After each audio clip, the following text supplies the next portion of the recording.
Hi friends, आज আমি এই 5 পিস ইলিশ মাছের সরষে ইলিশ করে দেখাবো তোমাদের। দেখো তোমরা কেমন লাগে রেসিপিটা।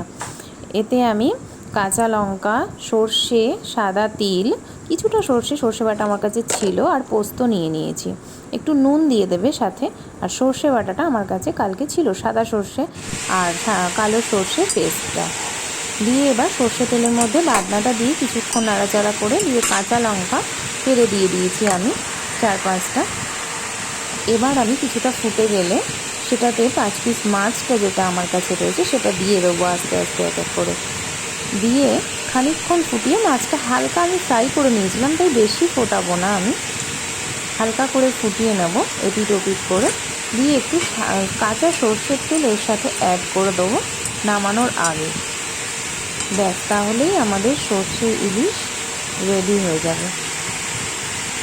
এই রেসিপিটা ফলো করে তোমরা করে আমায় বলবে কেমন লাগলো রেসিপিটা।